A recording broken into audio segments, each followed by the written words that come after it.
Chapter 4. It will be a long night.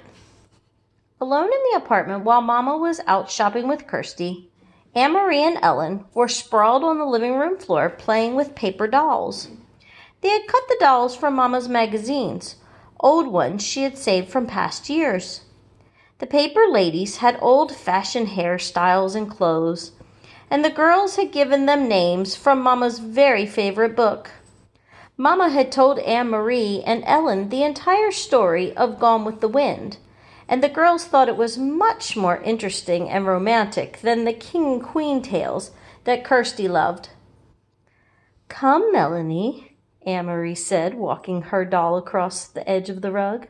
"Let's dress for the ball." "All right, Scarlett, I'm coming," Ellen replied in a sophisticated voice.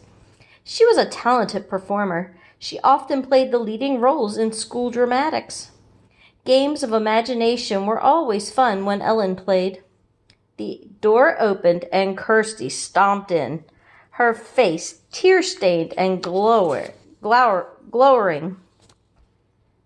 Mama followed her with an exacerbated look and set a package down on the table. "I won't," Kirsty sputtered. "I won't ever wear them. Not even if you chain me in a prison and beat me with a stick." Anne-Marie giggled and looked questioningly at her mother. Mrs. Johansson sighed. "I bought Kirsty some new shoes," she explained. She had outgrown her old ones. "Goodness, Kirsty," Ellen said. "I wish my mother would get me some new shoes. I love new things, and it's so hard to find them in the stores." "Not if you go to a fish store," Kirsty bellowed. "But most mothers wouldn't make their daughters wear ugly fish shoes." "Kirsten," Mom said soothingly, "you know it wasn't a fish store, and we were lucky to find shoes at all." Kirsty sniffed. "Show them," she commanded. "Show Anne-Marie and Ellen how ugly they are." Mama opened the package and took out a pair of little girl shoes. She held them up, and Kirsty looked away in disgust. "You know there's no leather anymore," Mama explained, "and they found a way to make shoes out of fish skin. I don't think these are too ugly." Anne-Marie and Ellen looked at the fish skin shoes. Anne-Marie took one in her hand and examined it. It was odd looking. The fish scales were visible, but it was a shoe, and her sister needed shoes. "It's not so bad, Kirsty," she said, lying a little. Ellen turned the other one over in her hand. "You know," she said, "it's only the color that's ugly." "Green!" Kirsty wailed. "I will never, ever wear green shoes." "In our apartment," Ellen told her, "my father has a jar of black ink. Would you like these shoes better if they were black?" Kirsty frowned. "Maybe I would," she said finally. "Well then," Ellen told her, "tonight, if your mama doesn't mind, I'll take the shoes home and ask my father to make them black for you, with his ink." Mama laughed. "I think that would be a fine improvement. What do you think, Kirsty?" Kirsty pondered. "Could he make them shiny?" she asked. "I want them shiny." Kirsty nodded. "All right then," she said, "but you mustn't tell anyone that they're fish. I don't want anyone to know." She took her new shoes, holding them disdainfully, and put them on a chair. Then she looked with interest at the paper dolls. "Can I play too?" Kirsty asked. "Can I have a doll?" She squatted beside Anne-Marie and Ellen on the floor. Sometimes Anne-Marie thought Kirsty was such a pest, always butting in. But the apartment was small. There was no place for Kirsty to play, and if they told her to go away, Mama would scold. "Here," Anne-Marie said, handing her sister a cut-out little girl doll. "We're playing Gone with the Wind. Melanie and Scarlett are going to a ball. You can be Bonnie. She's Scarlett's daughter." Kirsty danced her doll up and down happily. "I'm going to the ball," she announced in a high, pretend voice. Ellen giggled. "A little girl wouldn't go to the ball. Let's make them go someplace else. Let's make them go to Tivoli." "Tivoli?" Anne-Marie began to laugh. "That's in Copenhagen. Gone with the Wind is in America." "Tivoli, Tivoli, Tivoli," little Kirsty sang, twirling her doll in a circle. "It doesn't matter, because it's only a game anyway," Ellen pointed out. "Tivoli can be over there by that chair."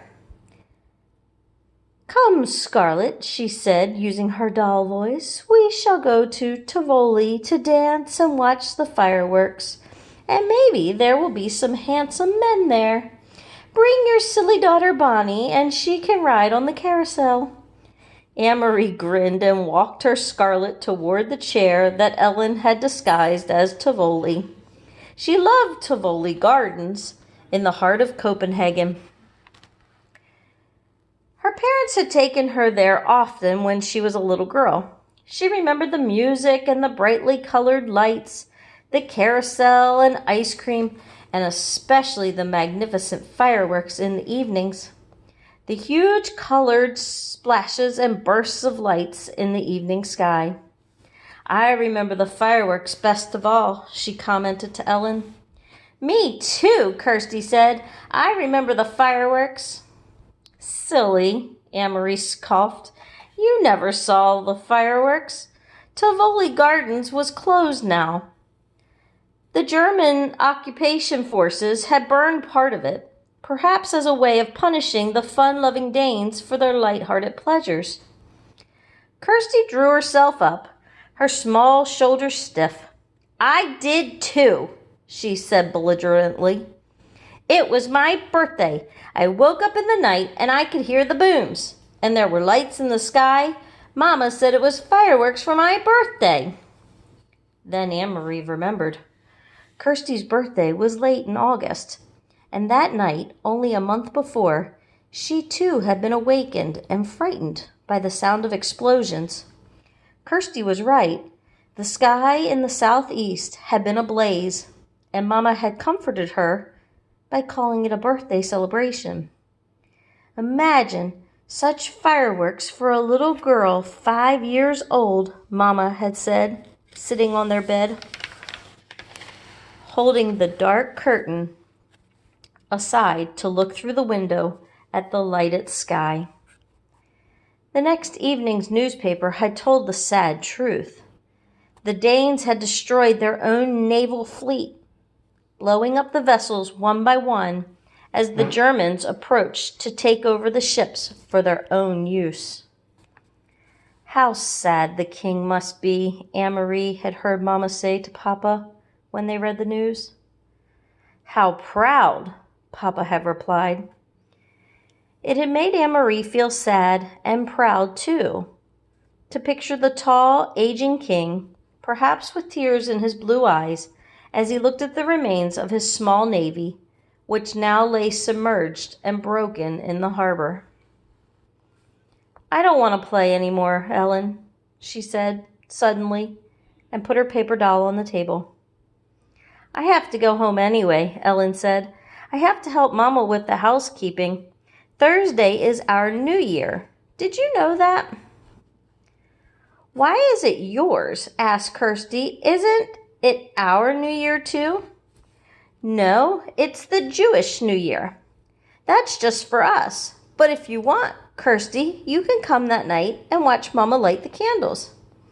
Anne-Marie and Kirsty had often been invited to watch Mrs. Rosen light the Sabbath candles on Friday evenings. She covered her head with a cloth and said a special prayer in Hebrew as she did so. Anne-Marie always stood very quietly, awed to watch. Even Kirsty, usually such a chatterbox, was always still at that time. They didn't understand the words or the meaning, but they could feel what a special time it was for the Rosens. "Yes," Kirsty happily agreed. "I'll come and watch your Mama light the candles, and I'll wear my new black shoes. But this time was to be different. Leaving for school on Thursday with her sister, Anne-Marie saw the Rosens walking to the synagogue early in the morning, dressed in their best clothes. She waved to Ellen, who waved happily back. "Lucky Ellen," Anne-Marie said to Kirsty. "She doesn't have to go to school today." "She probably has to sit very, very still like we do in church," Kirsty pointed out. "That's no fun." That afternoon, Mrs. Rosen knocked at their door, but didn't come inside. Instead, she spoke for a long time in a hurried, tense voice to Anne-Marie's mother in the hall. When Mama returned, her face was worried, but her voice was cheerful. "Girls," she said, "we have a nice surprise. Tonight, Ellen will be coming to stay overnight and to be our guest for a few days. It isn't often we have a visitor." Kirsty clapped her hands in delight. "But Mama," Anne-Marie said in dismay, "it's their New Year. They were going to have a celebration at home. Ellen told me that her mother managed to get a chicken someplace, and she was going to roast it. Their first roast chicken in a year or more." "Their plans have changed," Mama said briskly. "Mr. and Mrs. Rosen have been called away to visit some relatives, so Ellen will stay with us. Now let's get busy and put clean sheets on your bed. Kirsty, you may sleep with Mama and Papa tonight, and we'll let the big girls giggle together by themselves." Kirsty pouted. It was clear that she was about to argue. "Mama, I will tell you. Will you tell—" Kirsty pouted, and it was clear that she was about to argue. "Mama, will you tell—" Oh, my goodness. Sorry, guys. "Mama will tell you a special story tonight," her mother said. "One just for you." "About a king?" Kirsty asked dubiously. "About a king if you wish," Mama replied. "All right then, but there must be a queen too," Kirsty said. Though the Rosens had sent her chicken to the Johansons, and Mama made a lovely dinner large enough for second helpings all around, it was not an evening of laughter and talk. Ellen was silent at dinner. She looked frightened. Mama and Papa tried to speak of cheerful things, but it was clear they were worried.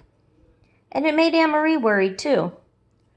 Only Kirsty was unaware of the quiet tension in the room. Swinging her feet in their newly blackened and shiny shoes, she chattered and giggled during dinner. "Early bedtime tonight, little ones," Mama announced after the dishes were washed. "We need extra time for the long story I promised about the king and queen." She disappeared with Kirsty into the bedroom. "What's happening?" Anne-Marie asked when she and Ellen were alone with Papa in the living room. "Something's wrong. What is it?" Papa's face was troubled. "I wish I could protect you children from this knowledge," he said quietly. "Ellen, you already know. Now we must tell Anne-Marie." He turned to her and stroked her hair with his gentle hand. "This morning at the synagogue, the rabbi told his congregation that the Nazis have taken the synagogue lists of all the Jews, where they live, and their names, and what their names are. Of course, the Rosens were on that list, along with many others." "Why? Why did they want those names?"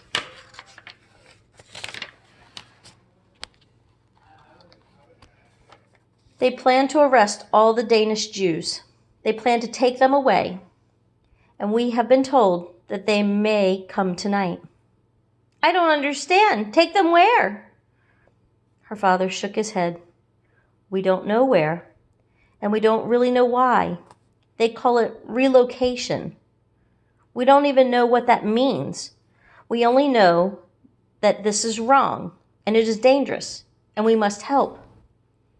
Anne-Marie was stunned. She looked at Ellen and saw her best friend was crying silently. Where are Ellen's parents? We must help them too. We couldn't take all three of them. If the Germans came to search our apartment, it would be clear that the Rosens were here. One person we can hide, not three. So Peter has helped Ellen's parents to go elsewhere. We don't know where. Ellen doesn't know either. But they are safe. Ellen sobbed aloud and put her face in her hands. Papa put his arm around her. They are safe, Ellen. I promise you that. You will see them again quite soon. Can you try hard to believe my promise? Ellen hesitated, nodded, and wiped her eyes with her hand. But Papa, Anne-Marie said, looking around the small apartment with its few pieces of furniture, the fat stuffed sofa, the table and chairs, the small bookcase against the wall. You said we would hide her. How can we do that? Where can she hide? Papa smiled. That part is easy. It will be as your mama said, you two will sleep together in your bed, and you may giggle and talk and tell secrets to each other. And if anyone comes, Ellen interrupted. Who might come? Will it be soldiers, like the ones on the corners? Anne-Marie remembered how terrified Ellen had looked the day when the soldiers had questioned them on the corner. I really don't think anyone will come, but it never hurts to be prepared. If anyone should come, even soldiers, you two will be sisters. You are together so much, it will be easy for you to pretend that you are sisters. He rose and walked to the window. He pulled the lace curtain aside and looked down into the street. Outside it was beginning to grow dark.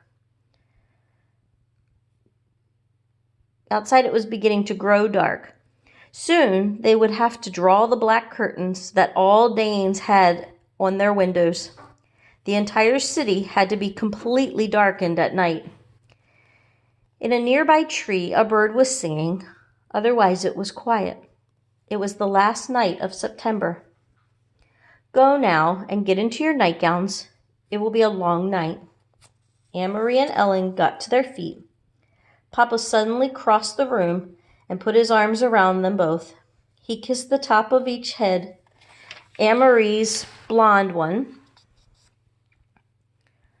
which reached to his shoulder, and Ellen's dark hair, the thick curls braided, as always, into pigtails. Don't be afraid, he said to them softly. Once I had 3 daughters. Tonight, I'm proud to have 3 daughters again.